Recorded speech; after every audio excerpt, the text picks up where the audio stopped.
আসসালামু আলাইকুম। আজকের ভিডিওটা মূলত হলো এই যে বাচ্চাগুলো দেখতে পারতেছেন, এই বাচ্চাগুলোর বয়স 30 দিন। আর আমি আমার খামারের মুরগিগুলো কীভাবে বিক্রি করি বা কীভাবে মার্কেটিং করি তা সম্পূর্ণ বলবো আজকের এই ভিডিওতে। সো ভিডিওটি দেখেন, তাহলে দেশি মুরগির খামার সম্পর্কে একটা ধারণা পাবেন। এই যে দেখেন, মাশাআল্লাহ, এখানে প্রায় 120টা বা 25টার মতো বাচ্চা আছে দেশি মুরগির। এই বাচ্চাগুলো মূলত আমি আর কিছুদিন গেলে, মানে এই বাচ্চাগুলোর বয়স তো আজকে 30 দিন। আর এই যে একটা বাচ্চা কুই গিয়ে বসে রয়েছে। এই বাচ্চাগুলোর বয়স যখন 45 দিন বা 50 দিন বা 2 মাস ধরেন, তখন আমি এইসব বাচ্চাগুলো বাজারে নিয়ে বিক্রি করার চেষ্টা করি।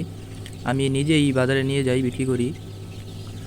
আমি বাজার যখন নিয়ে যাই তখন মানুষকে বলতে হয় না যে ভাই এগুলো দেশি মুরগির বাচ্চা। মানুষ আইসাই বলে যে ভাই দেশি মুরগির বাচ্চা এগুলো কত টাকা করে, কীভাবে বিক্রি করেন। মানে মানুষ দেখলেই বোঝে যে এগুলো অরিজিনাল পিওর দেশি মুরগির বাচ্চা। কারণ দেখেন এগুলোর কালার একদম পুরো মাল্টি কালার।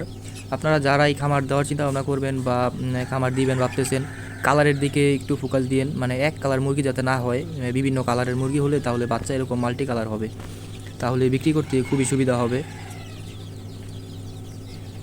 দেখেন মাশাআল্লাহ, বাচ্চাগুলো সবগুলো বাচ্চাই চঞ্চল আছে। আর এখানে আমি 3টা খাবার পাত্র, 3টা পানির পাত্র দিছি। আর ওই সাইডে আরও কিছু বাচ্চা ব্রুডিং করতেছি, এগুলো দেখাই আপনাদেরকে। এই যে দেখেন মাশাআল্লাহ, এইখানে কিছু বাচ্চা আছে। এইখানেও 122টা বা 23টার মতো বাচ্চা আছে মাশাআল্লাহ। এই বাচ্চাগুলোর বয়স আজকে 7 দিন হয়ে গেছে। দেখেন বাচ্চাগুলো মোটামুটি সবগুলো বাচ্চাই জর্জরা হয়ে গেছে। আর দেখেন আমি একটা লাইট জ্বালিয়ে রাখছি 60 ওয়াটের, এখন গরম তারপরেও একটা লাইট জ্বালিয়ে রাখছি।